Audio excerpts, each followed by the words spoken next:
Hello, I'm Kelly Rogers Flint, coming to you from the West Coast, and I'm here with my co-host, Loyd McIntosh from Birmingham, Alabama.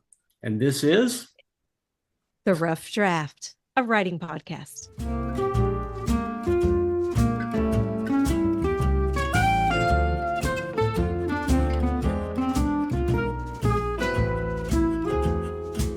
all right. Hey, Kelly, how are you? Good to see you again. Yeah, it's officially fall. We are in the latter half of September now, and all those good fall things are happening. Lots of sports for you.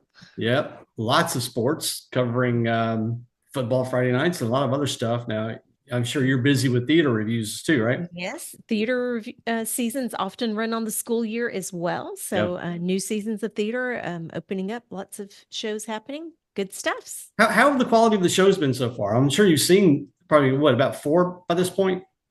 I've done 4 in September so far. Yeah. Yeah. Good stuff. Some really interesting things. A few shows that were new to me, so that was great. And yeah, lots of good stuff happening. Cool beans. But it's just high school football down here. Now, finally, I'm going to get a good game this Friday. I've covered some All right. some lopsided stuff. But I was at my alma mater, Hewitt Trussville, last weekend. Go Huskies!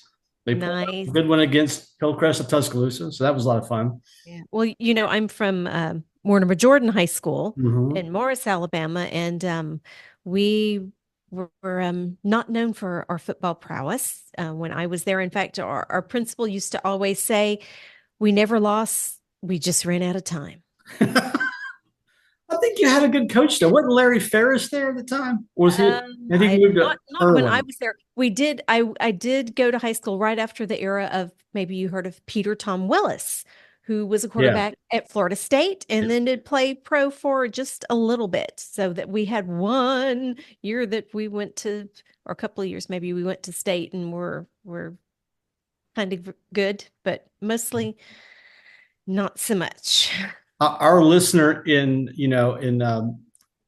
Toledo, Ohio, just turned this off. Like, what the hell do I care about high school football in Alabama? Because Alabama high school football is awesome. That's why you care. Yeah. That's why we talk about it. But yeah, high school and college football is everything in the state because they don't have a pro team. Well, we have the Stallions now in the USFL, Right. and we won 3 championships in a row. Yes. Okay. They don't have an NFL team. No, we don't. We don't, and Yeah. we never will, probably. And and we don't have I guess, does Birmingham have a hockey team now? Just a semi-pro, like we've always had. They play down in Pelham. Yeah. No, Yeah. no NHL. I'm so spoiled in the Bay Area. I know. Our, 49ers got hosed, though, I think. yes, that is true. But I enjoyed that because I'm a Seahawks fan. Did you want to talk about who got hosed over the weekend? Is Dadgum Atlanta. Good God. I mean, how do you miss that call? That was sad. Yeah. We're going to change. This is now officially a sports podcast. We're going to. Yeah. Well, and this is the last homestand for the Oakland A's before they leave. Oh, God. What a So disaster that's been. Just what what a disaster. and what's crazy is the tickets are selling like insane prices right now. And it's like, Yeah. people, if you had supported the team like that, they wouldn't be moving. Well, they were trying I can see where the fans see why they were reluctant. I mean, there's been no There's effort some to make ownership issues, that's for sure. Yes. So I don't blame the fans, Yeah, now they're Vegas's problem, Yep. Yep. So True. yeah. But yeah, so we've got the Giants, and then of course, don't forget, we've also got the Warriors, and we can go see Mr.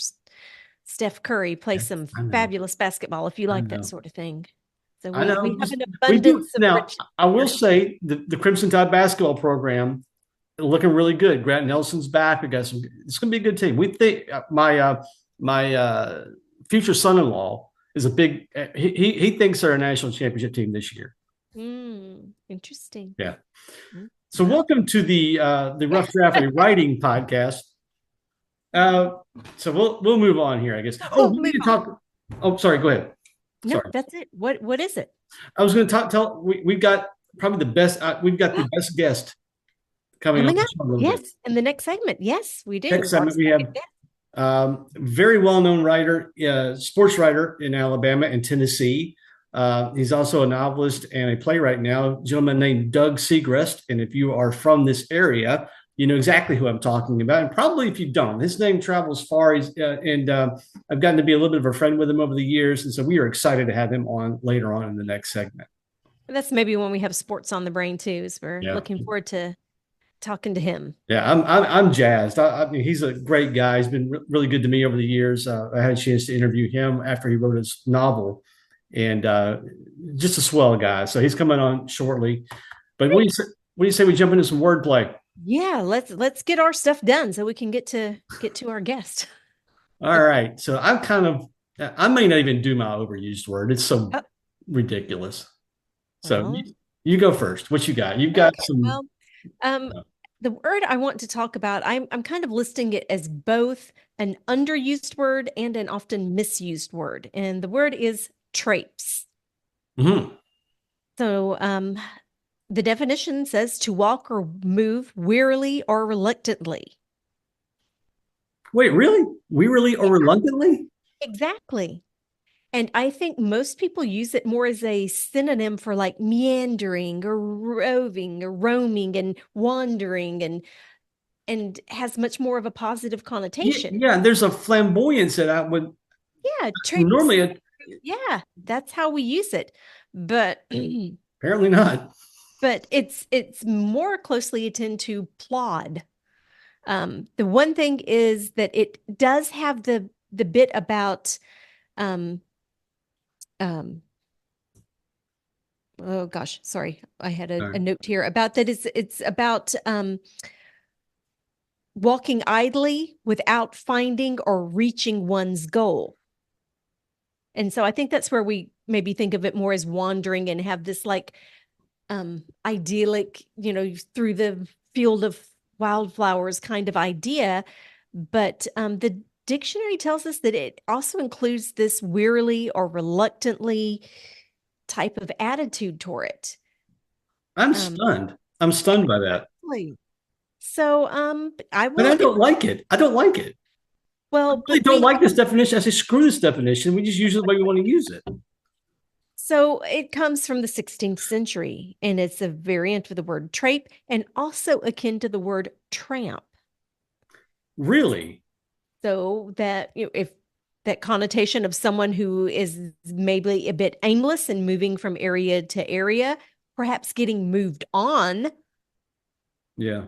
Because they don't want them in the place. So there might be some of that reluctance there. But definitely this having a little bit of a negative connotation of not wanting to do it. I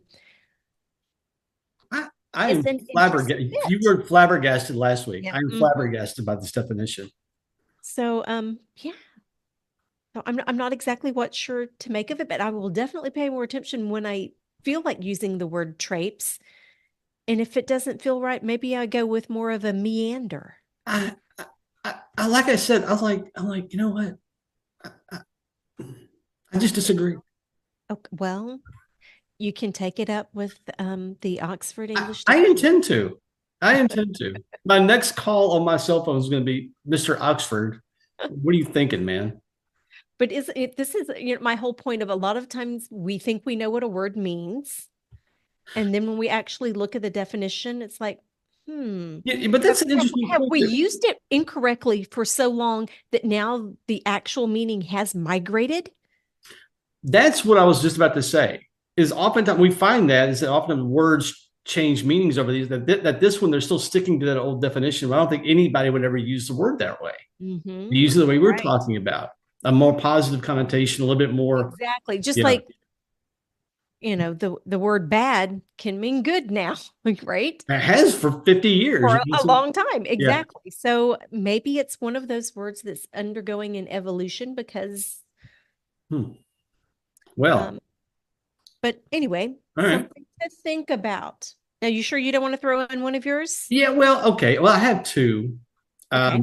But okay, so the first one, I was thinking about how like when I'm writing a sports story, or it's events. This happens, something else happens, and so oftentimes I get clunky with the word then, then, THEN, right? Commonly used word to transition a sequence of events.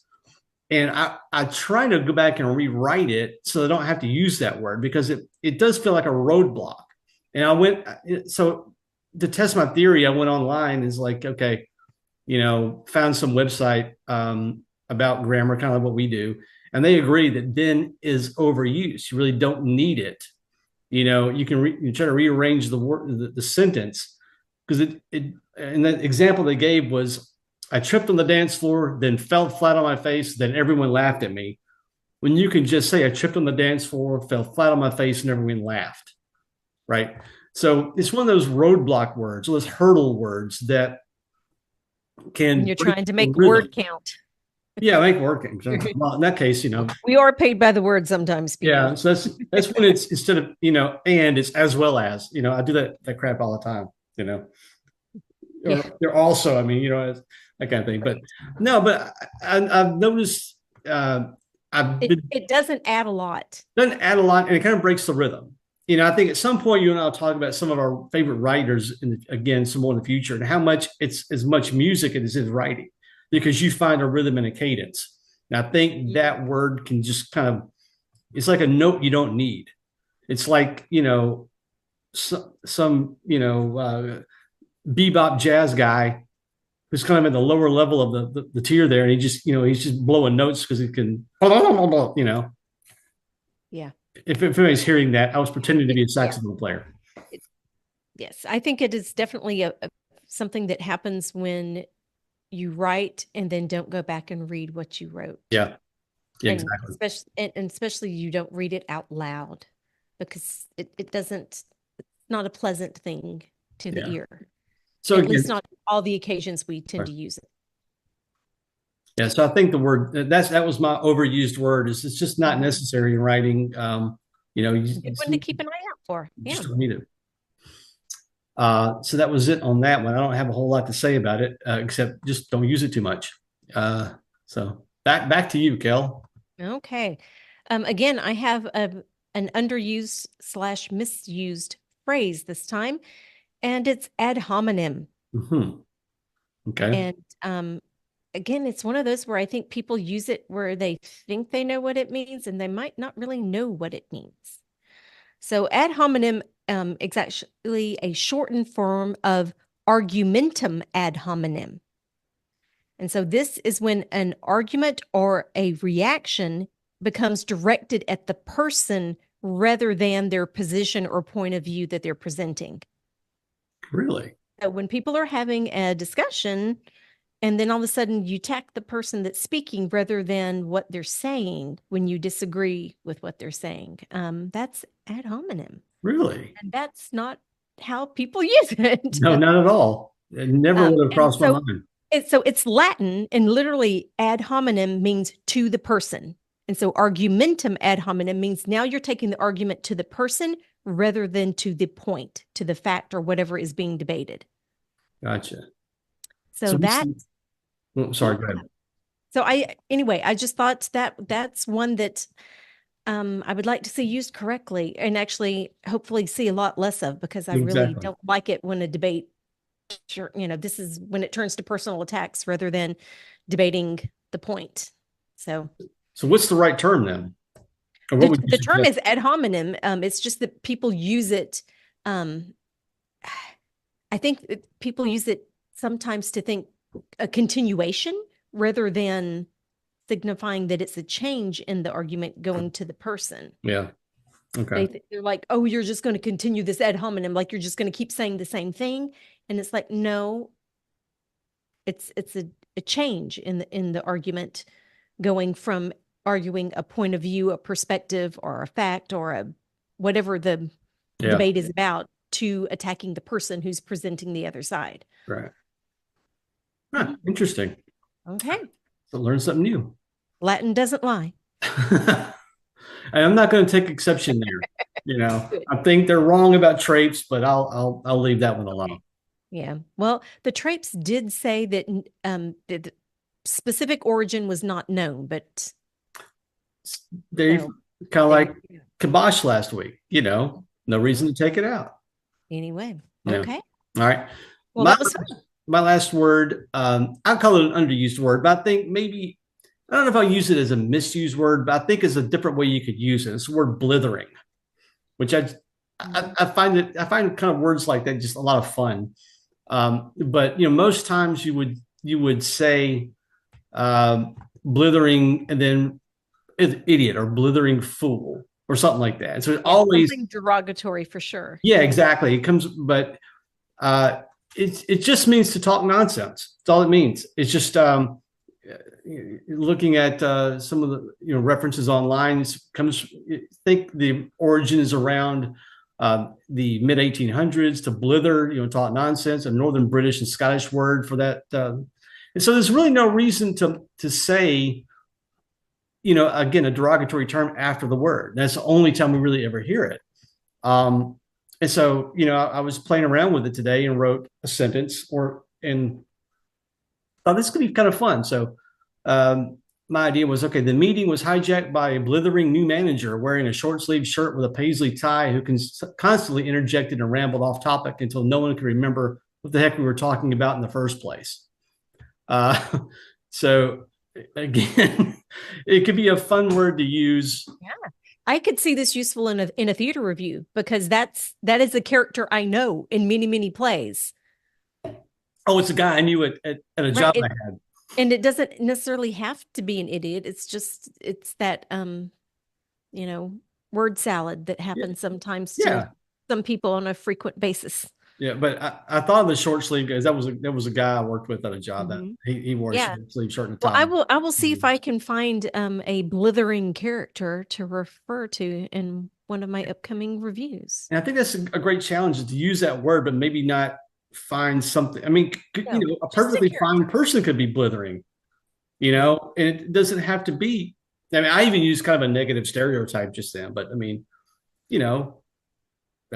someone had that moment where they just blithered on, You could have a blithering response just because you were caught off guard and unprepared without you being an idiot. It just happens sometimes. Yeah. You can have a blithering response. Yeah. Okay. So maybe I can figure out a way to use that in an article soon. I keep saying that every week and I forget, or it gets taken out. Oh. Okay. Could a football team have a blithering response to a scoring drive by another team? Well, it's to talk nonsense. So if you're going to be completely literal, then probably not. But the coach after the game could have a blithering response, or a blithering response to the referee's bad call. We often say that actions are free speech, so maybe football is too. Okay. Okay. Learn my lesson. That was fun. All right, so we're going to take our first break, and we'll have our conversation with the great and friend of mine, Doug Segrest. Can't wait for that. All right, back in a minute.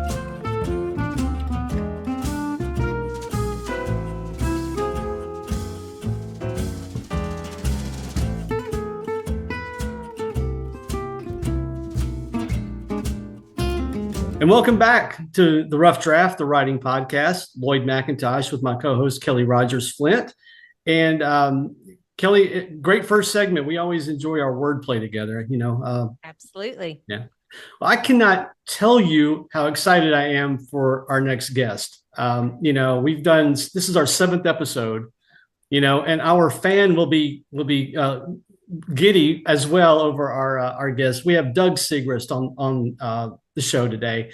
I got to know Doug maybe about 10 or 12 years ago. I was covering a football game at Spain Park, Hoover. I think you might remember this, Doug. And we struck up a conversation, and I ended up learning about your novel.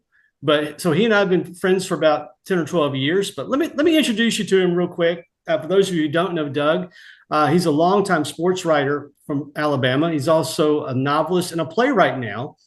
He's written 1 novel and 3 plays that have been produced. He's a native of Montgomery, Alabama, went to the University of Alabama, and he was in the newspaper business for 30 years in Nashville and Birmingham before moving on to the corporate world, which has happened to a lot of us from the newspaper. He was recently named one of 50 Alabama Sports Writer Association legends, which means he's a much better sports writer than I am because I have no shot at getting into that group. And he also co-hosts a show called The Zone on Sunday nights on our local ABC affiliate. And he also has some still writing for the Anniston Star, Decatur Daily, and the Florence Times Daily. And again, I am just thrilled that Doug, thank you so much for coming on. Loyd, I really appreciate the opportunity to just talk to you and Kelly because y'all have this symbiotic writing relationship that I have now with a collaborator, but it's been missing most of my life. So I'm a little envious of. Are you envious of us? Hey, yeah. Now before we get into your career, the big question I have is who's going to win the Alabama Georgia game this weekend?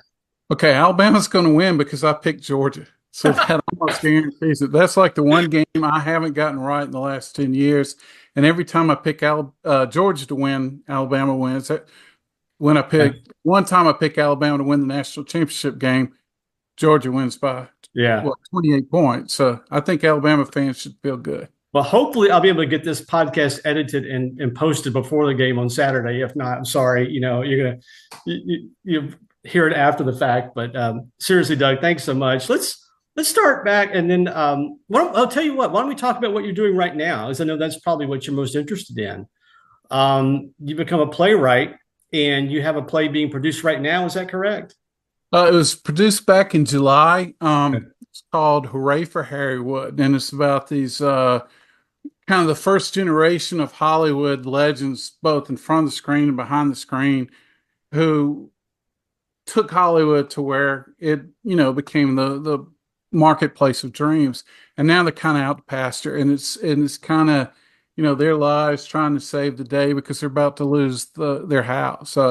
It's a stark contrast. I probably need to go back a little. So sure. Right before the pandemic, I get a Facebook message out of the blue from this woman named Christy Meaner, who is the creative director of the Wetumpka Depot Players, which is just an incredibly good community theater. And she says, "Hey, I read your novel, A Storm Came Up, and I think it would make a great play." And I was a little taken back because I couldn't envision it as a play, maybe a movie, because to me, it seems somewhat cinematic in the time and the place. I couldn't see how you'd boil it down on a stage. But she said, "Let me take a shot at it." And she knocked out the first act. We started collaborating.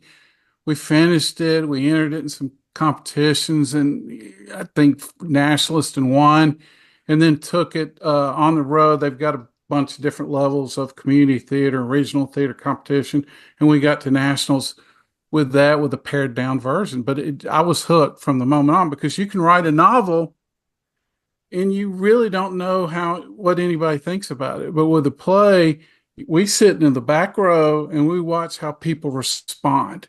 And that first, we had I guess a sneak preview performance with a bunch of high school kids, which this is about, civil rights in 1963 Alabama. So I'm thinking this is going to be a disaster. It's going to be over their heads. And these kids were riveted. And afterwards, we had a talkback session, and they got every reference in the play.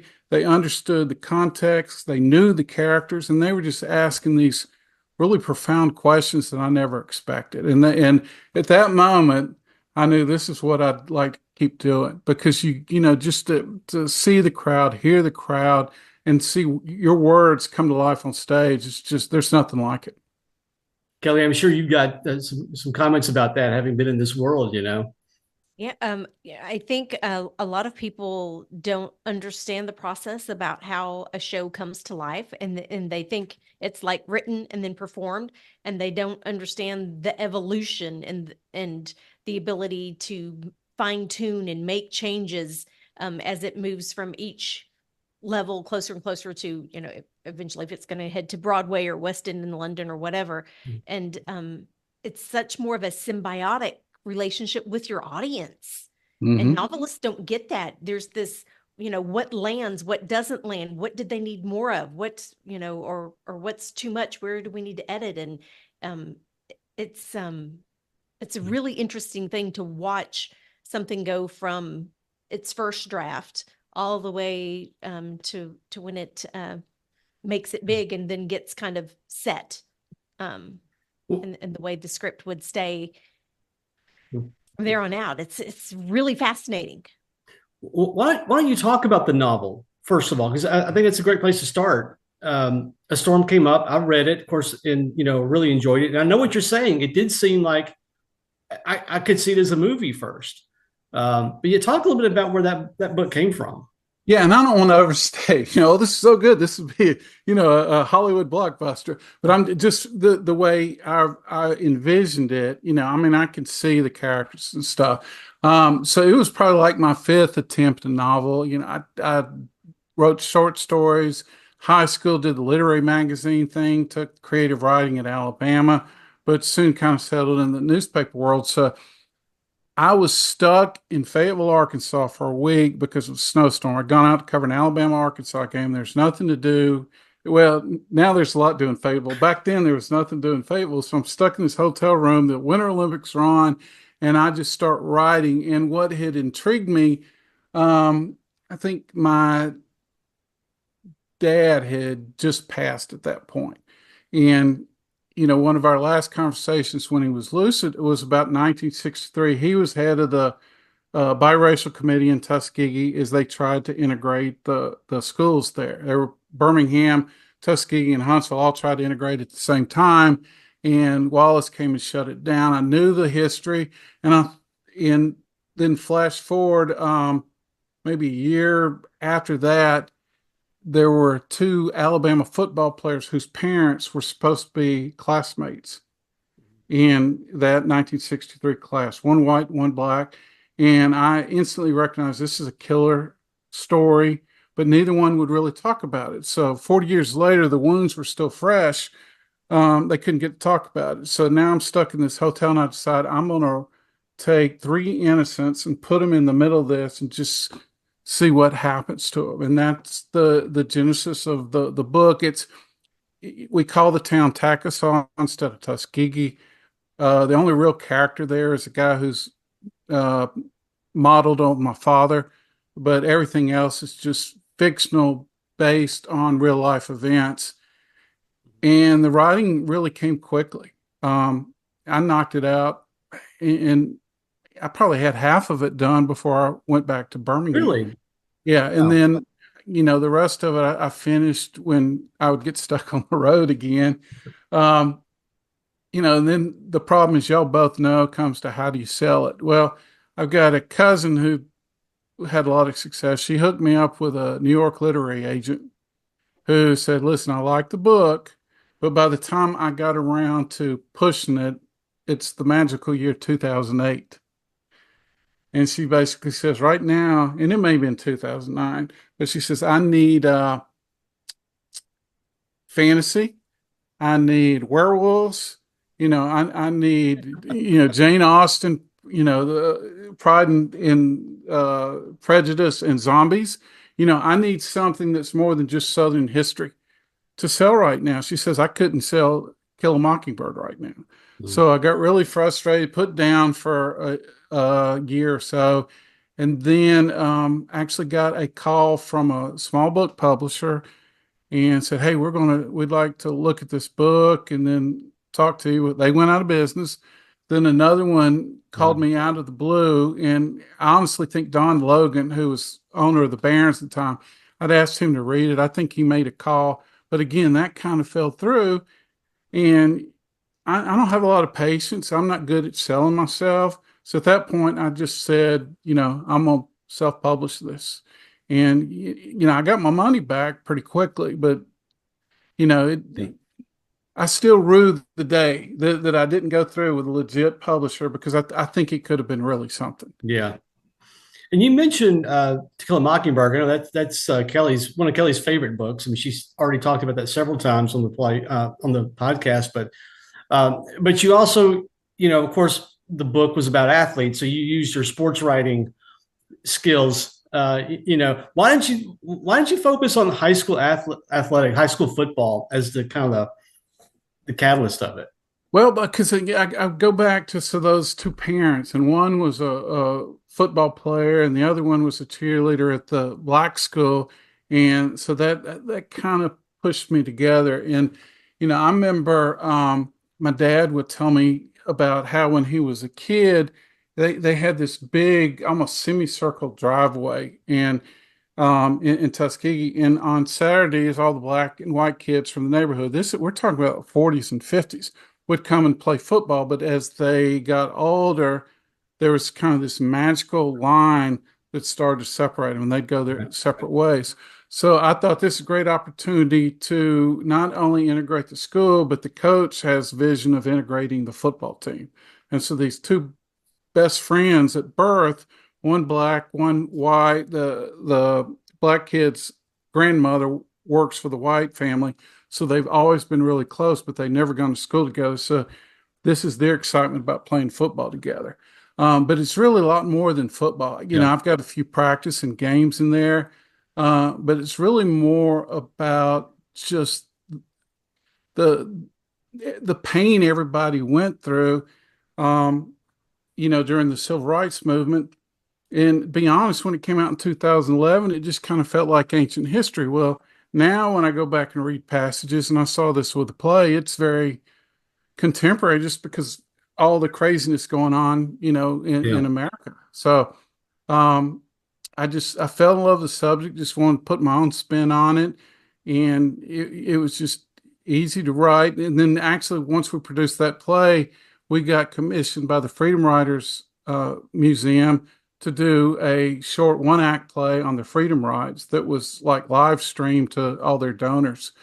I think that's something we could develop again. So when we got to Harrywood, we wanted to do something that was radically different. Wasn't based on history, wasn't based on, a tumultuous time.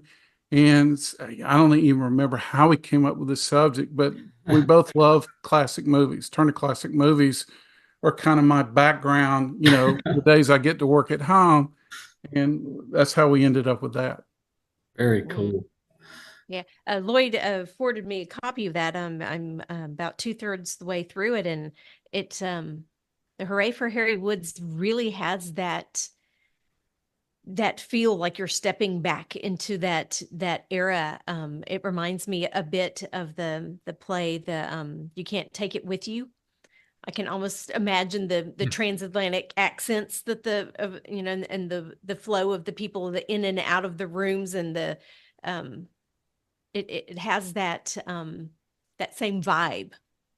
And that was intentional. I think that's one of the great times or great early stage adaptations. I just saw a version with Jason Robards from the 80s or 90s. It was on PBS, and it's still held up 50 years later. So we kind of wanted to mix that with a little Aaron Sorkin, punchy dialogue, boom, boom, boom.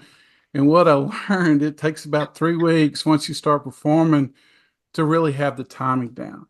So the first couple of weeks performance were good, but then the last weekend was really what we wanted. Very cool. Well, talk a little bit about you mentioned in that article, and even in the bio, I'm sorry, off mic, we were talking about an article that a local writer here in Birmingham, Alex Harvey, who's covered the arts of Birmingham for years, he wrote an article about you and your collaborator. And, you talked about how much you're having the time of your life now. Is this something you're going to continue to do? Are you going to write, are you playwright now, sports writer second? What's Well, still the corporate job pays the bills, and I work at Regions in corporate communications, and I love my job. I love what I do, but yeah, I need this creative outlook. Yeah. I've got another novel that's pretty much ready to go, but again, I'm kind of focusing on plays because, I'm collaborating with a creative artist who has her own theater, and that's so it's a little easier access. Yeah. But it really it's something I couldn't have imagined just 5 years ago, and it's just so fulfilling. And I mean, now every play in the river region, in Birmingham, at Red Mountain, you name it, Virginia, Sanford, I try to hit up if I have time because I'm blown away by this world now. And that's why I think Kelly has the greatest job in the world. You're going to invite her to come do a review? I mean, she doesn't write for the, Absolutely. Maybe we can get it staged out there at some point. I'm not unrealistic enough to think, oh, we're going to end up on Broadway. But if we can end up in regional theater in different places, that's our next goal. We've got a lot of interest in Storm. I think there are 3 theaters we're talking to right now. But I think Harry would be easier to pull off. So we're going to start selling that pretty soon. Cool. So is the play available through any, is it like in the Dramatists Guild or the MTI or one just of them? through us right now. So you got to have that second production for the publishers to pick you up. And we've been told by, I think, 3 publishers, hey, once you get that second one, you're good to go. So we've got to work on that first. Okay. Well, cool. I can definitely connect you with some managing directors and artistic directors on the West Coast that might be looking for something new because they love saying it's the West Coast debut. They like saying that. and that's the big deal because like the Kenneth Jones stuff, we've lived off that. This is the world premiere in one case, or this is the Southern premiere in another. And, if we, I think this would play well in an area where people know the Hollywood lore and understand what we're writing about. And that was my biggest shock, is that back in Wetumpka, which is just, I mean, the people in Alabama know theater a lot more than they're ever given credit for. So this movie did not miss a lick with anybody there. They all seemed to get it. And that was probably one of the greatest rewards of all this. But at the same time, you get it in front of an area that's built on film and entertaining. That would be cool. Well, can we go back in time a little bit and talk about sports writing? Something I know something about. I don't know anything about theater, Yeah, Kelly's teaching me. But how did that? Where did you get the bug for that? That's a lot of us young men reading Sports Illustrated, and heck, even not even just the magazines and newspapers. We're talking about that was the days of Wild World of Sports and Howard Cosell, and man, sports it meant something. How'd you get that interest to be a sports journalist? So I played everything when I was a little kid. Not very well, but I played everything: football, basketball, baseball. Played baseball in high school for a year. But when I was like 11 or 12, I created my own preseason college football magazine. If you remember back then, it was like the Sport News Street. That was about it. So I bought one of them, I cut out all the pictures, then I made my own rankings and put in all the schedules, typing it all on a Smith Corona. And then I had my dad go Xerox it all. Xerox make copies. It was like 5 cents a page, and it was like 60 pages, and he made 10 copies. I almost bankrupted my dad right there. Then I go through the neighborhood selling it door to door. And, I think people felt sorry for me and would pay me, $1 for my preseason picks. So then I get to high school and, I did some for the school newspaper, and I went to Sidney Lanier in Montgomery. So we had a great newspaper, yearbook, and literary magazine. I gravitated towards literary magazine because I could write both news stories and fiction. And then when I got to Alabama, I took some classes, but I got involved with the Crimson White. And my junior year, the editor was the newly minted editor was a good friend of mine, and he said, "Hey, we need somebody to take over sports." At that point, I thought I was headed to law school. Yeah. And so I take over there. It's Ray Perkins' first year, and the bug got me. And the thing I loved about sports writing, and this better than anybody, Loyd, is that it always changes. Yeah.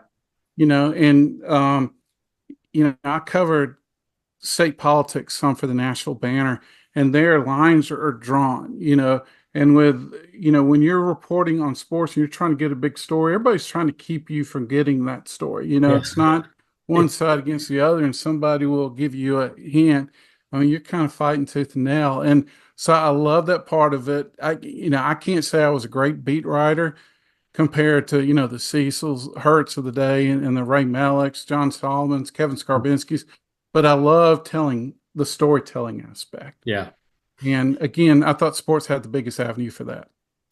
Yeah, I know exactly what you're talking about, and you're on the road a lot, though. I mean, you're on the road a lot more than you would be covering, state politics or anything like that. I'm sure that had to be fun, particularly early in your career, before, family and everything. So tell me about some games that you covered, though, that were memorable.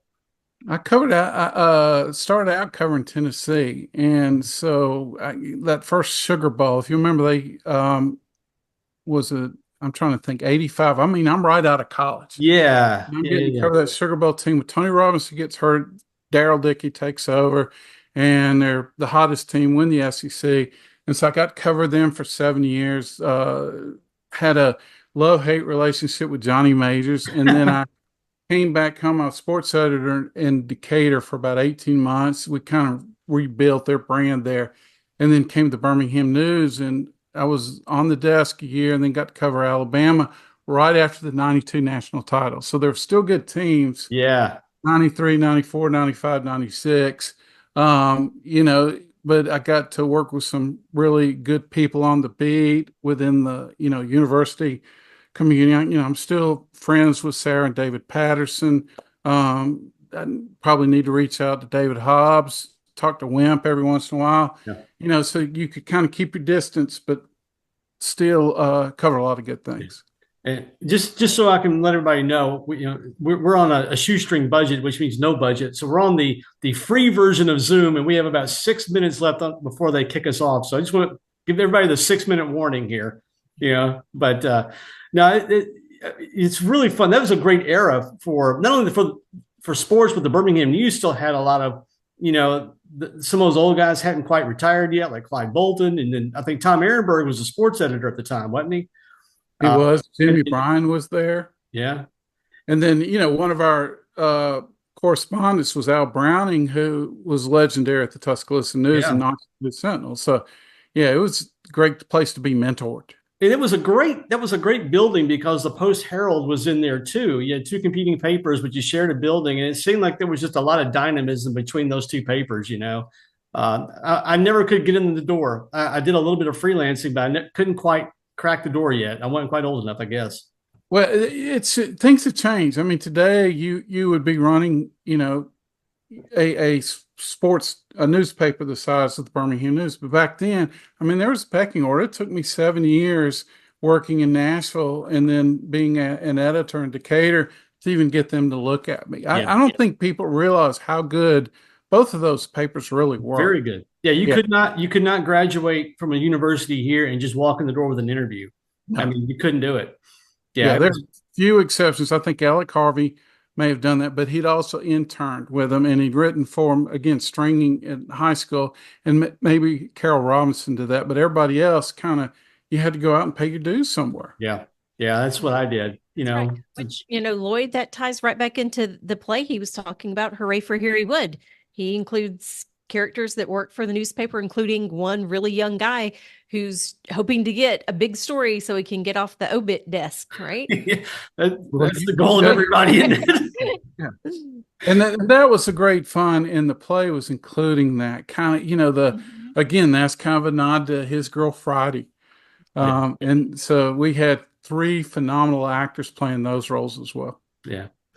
Well, Doug, I don't want to take any more of your time, but man, I really appreciated the conversation, and I think maybe we need to make this a regular thing, man. Whenever you got something new to talk about, great column, just let us know. We'll bring you on, and dozens of people will hear it. I'm down. We get dozens on our podcast too, and I need to bring Christy along too because she and Kelly can talk for hours about some of the great things they've seen, and I'm still kind of catching up on that. Yeah. Well, Doug, it's been a great conversation, man. I really appreciate it. It's been a lot of fun. Yes. Thank you, and Lord. listeners, check our Facebook page, and we'll have links to Doug's writing and works that we can hook you up with if you want to read more. All right. We're going to take a break, and we'll be back shortly.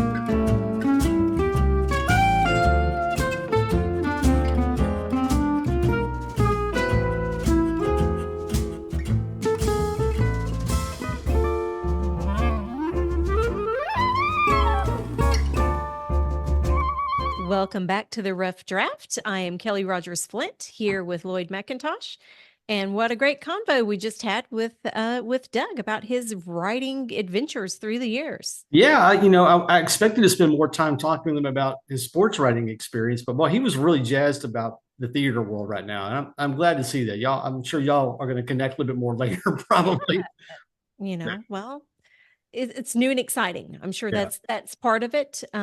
Getting exposed to something new does that to you. It's like, whoa, all of this I've been missing out on. So, that's that's why you got to get out and do new things, see new things, and expand your horizons. Which is a perfect intro into the book that I just read as we start our closing paragraph. All right. So I'll let you roll. What you got? Yeah, so these are our recommendations on things to read. And I just finished this book here by Lisa C. It's called The Island of Sea Women. And this is a story that takes place in Korea in the 1930s and 40s. And so it's just amazing. I knew nothing about Korea, pre-Korean War. Can't say I knew a lot about Korea, period, but wow. This was like a bombshell to me. So at this time, there was a group of women it was like a matriarchal society. They were divers. And so they trained from a young age, only the women, to free dive down and collect things that they would sell in the market. They were the breadwinners in the family, and they would continue diving all the way through pregnancy. They would leave their babies on the ship all bundled up when they would go down to dive and back up, and all of just amazing story. And like opened a whole new world to me of such great respect. I'm not one that likes to spend a ton of time under the water. I prefer on top of the water myself. So wow, these women were amazing. So it's based on a real culture that is disappearing, but pretty amazing. Have you ever read the James Bond novel You Only Live Twice? That would be no. Okay, it nothing to do with nothing at all like the movie. And there's something I read it a few years ago, and there's he comes into a group, some sort of that part of Asia. I don't remember if it was mentioned Korea or not, but there was something similar about like women who spend all their time in the water diving for stuff, and you got to go read it. Well, I need to go, remind myself of the book. It's just as you were talking about that, I'm up on Wikipedia trying to, jog my memory about it. Anyway, I wonder if Ian Fleming knew about that society. Could be, but it's just amazing. Well, that's interesting. So again, who is the author? Learning something new. Lisa C. S-E-E. Had you heard of her before? No, I had not. Interesting. I have to find out more about her. She's written several. She's a New York Times bestselling author. She's also written The Tea Girl of Hummingbird Lane, Snowflower and the Secret Fan, Peony in Love, Shanghai Girls, China Dolls, and Dreams of Joy. Interesting. So, there's some more to check out. But I love it when a book can introduce me to something completely new like that. Yeah. That's based in reality. So cool. What's your rec for us this time? I want to talk a writer that I've kind of got into the last 3 or 4 years. Nelson DeMille passed away about a week ago on September 17th. He was 81. Now he was again another bestseller novel. I think he really hit his stride in the late 80s. And, he wrote thrillers, a lot of police procedurals, some stuff like that. But he was a little bit more than that. And I'm really, again, I've only gotten into him about 4 years ago. Picked up a book in Second and Charles, funny enough. I was with my family, and I had one of those, get 10 for 10 for 5 things, and I needed one more book. And I grabbed a book called The Gold Coast by Nelson DeMille. Just, this looks interesting, and just loved it. Fell in love with his writing. Now his books are long, and so I've only had a chance to read about 5 thus far. But really, I'm just very sad that he's passed away. But he was 81, lived a long life. And I'm going to recommend 2 books to you, if it's okay. First is The Gold Coast. And it's written about, kind of takes a look at part of the country he's from, which was the more upper middle class, wealthy parts of Long Island and the Hamptons area. And it really takes a look through the main character of that part of the world changing in the early 90s. And a lot of people say the main character and his wife encounter a mobster who's moved into the area, and how that just sort of disrupts their own lives, but also the lives of the people on that part of the world. And a lot of people would say that book is like a combination of The Great Gatsby and The Godfather, but I detect a hint of Bonfire of the Vanities in it too. It was just a lovely book, fun book. And then second is a book called Plum Island, and that was the beginning of a character that he wrote 7 novels of. A police officer named John Corey, and that character ended up having to retire from the New York Police Department after being wounded.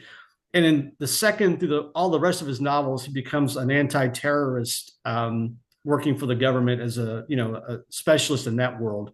But the first novel, he's recuperating in Long Island, and a friend of his who used to be a police officer with is running the police department of a small town where there's been a double murder, and he gets involved in that. And it's a lot of description of, again, that world along Long Island, going toward the Hamptons, and some of the social things going on between the emerging middle class and the old money. And I just loved it. And of course, it also involved a government conspiracy at Plum Island, which if you don't know what that is a real place where the government conducts a lot of experiments and virus work, things like that for the national defense on animals up there. And it's heavily restricted, but it figures into the plot of the book. But so it's a thriller, but also very much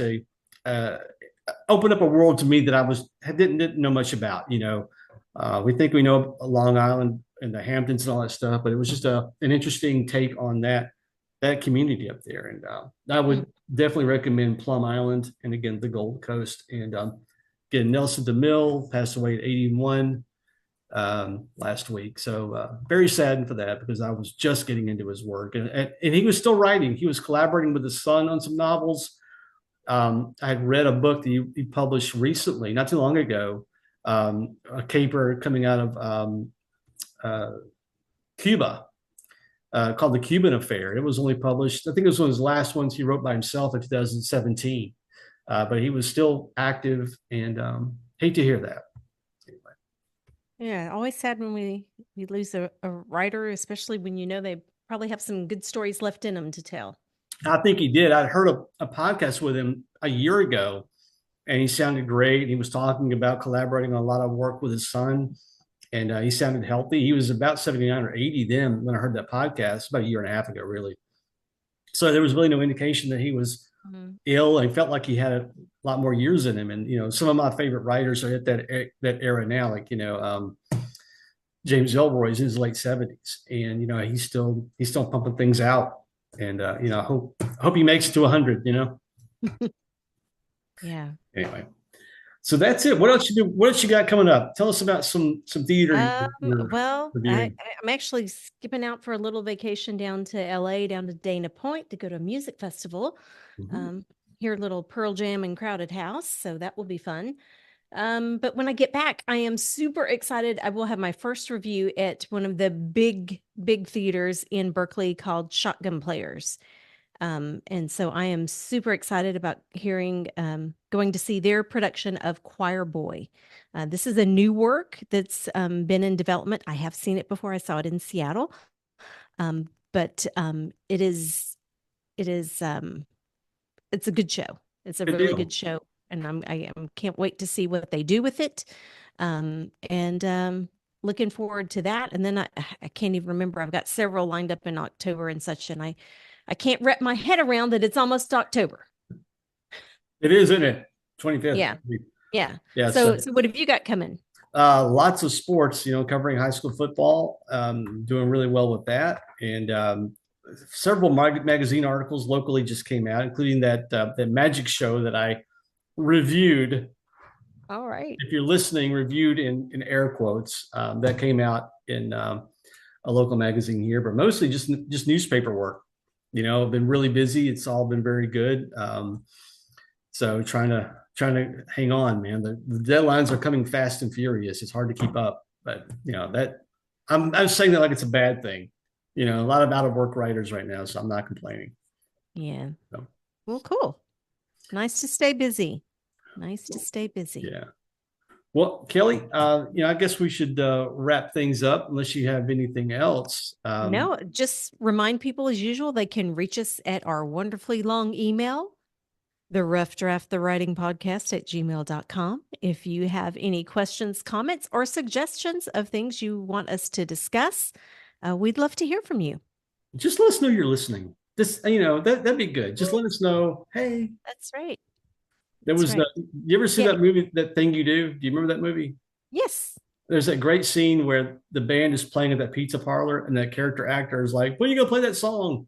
And the Steve Zahn character is like, is that our fan? Is that our fan? Singular? Yeah. Makes me think of a Flight of the Conchords and their one super fan that followed them everywhere. Yeah. I'm just kidding. We have a number of listeners, but they're just not letting us know they're out there. So we'd love to hear from you. We'd love to know you're alive. That you're spread the word. Spread the word. All right, Kelly, let's wrap things up. Loyd McIntosh and Kelly Rogers Flint. And this is The Rough Draft. We'll see you next time.